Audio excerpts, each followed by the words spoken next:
নতুন ৰূপত কুসুম হোটেল।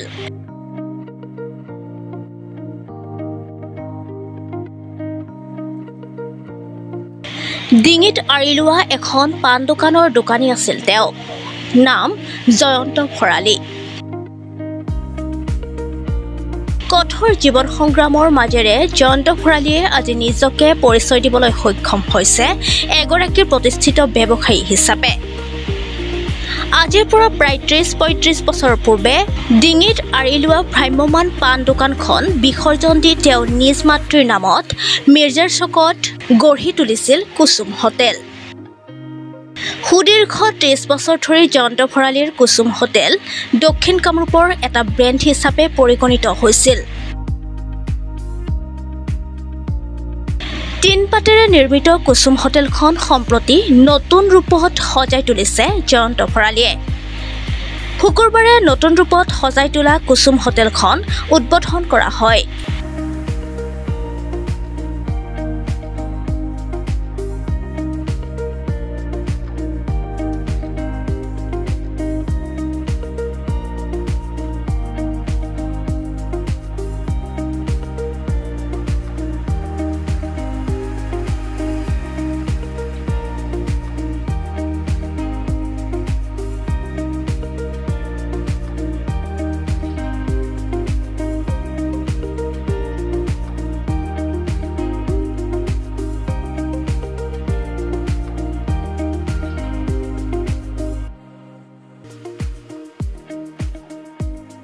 এই শুভ দিনটোতে কুসুম হোটেলত পদাৰ্পণ কৰে দক্ষিণ কামৰূপ মহাবিদ্যালয়ৰ শিক্ষক গোটৰ প্ৰতিনিধি, কৰ্মচাৰী, বিভিন্ন ব্যৱসায়িক প্ৰতিষ্ঠানৰ স্বত্বাধিকাৰী আৰু কংগ্ৰেছ নেত্ৰী মীৰা বৰঠাকুৰ।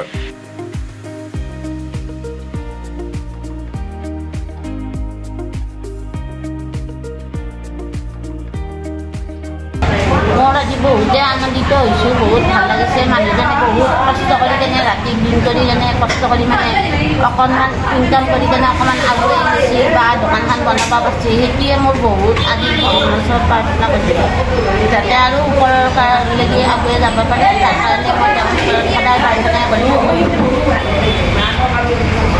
আৰু এওঁক মাকে বহুত মৰম কৰিছিল। সেইকাৰণে মাকৰ নামটো আমি কুসুম হোটেল ৰাখিলোঁ।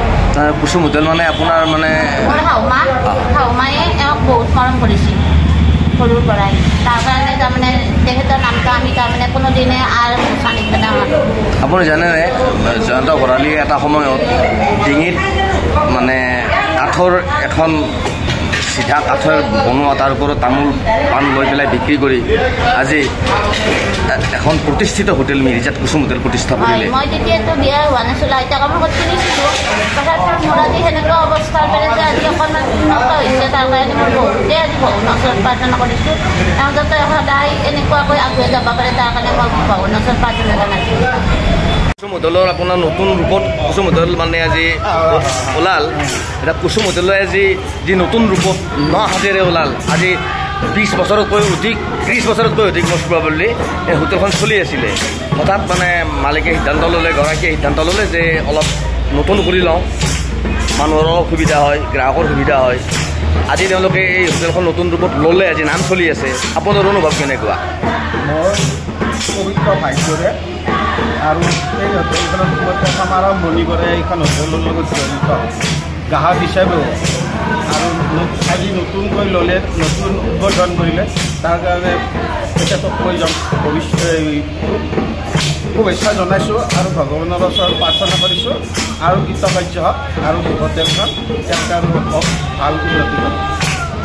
আজি মিৰ্জাৰ এখন প্ৰখ্যাত হোটেল আপোনাৰ কুসুম হোটেল, এই প্ৰখ্যাত হোটেলখন আজি নতুনকৈ নতুন ৰূপেৰে আজি ওলাল। আজি সেই সময়ত এটা শুভ দিনত আপুনি আহিছে, আপোনাৰ অনুভৱ? কুসুম হোটেলৰ উত্তৰণৰ কামনা কৰিছোঁ। ইয়াত আগৰ পৰাই হোটেলত যথেষ্ট মানুহে ইয়াত আদৰি লৈছে আৰু আজি উন্নত কৰিছে গোটেই পৰিৱেশটো। মই আশা ৰাখিছোঁ যে স্বত্বাধিকাৰীয়ে খুব ভাল এটা পৰিৱেশত ভালকৈ মানুহক ছাৰ্ভিচ দি পেলাই ইয়াৰ মানে যিটো ব্যৱসায়িক উত্তৰত তাক কণ্টিনিউ কৰিব বুলি মই তেখেতসকলক শুভেচ্ছা দিছোঁ।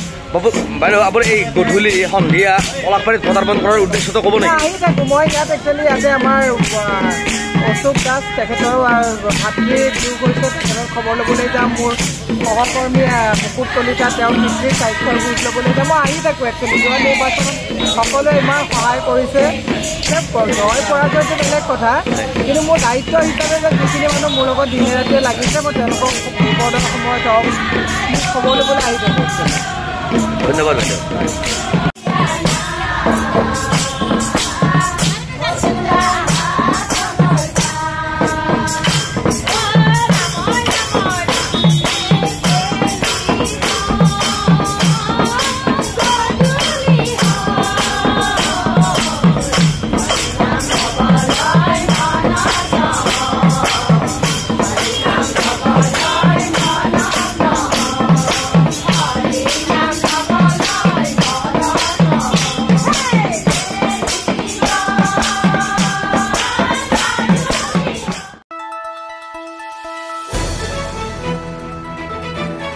দ্য নিউজলেণ্ডছ অবিৰত তথ্যানুসন্ধান আপোনাৰ সেৱাত খবৰ সন্ধান দ্য নিউজলেণ্ড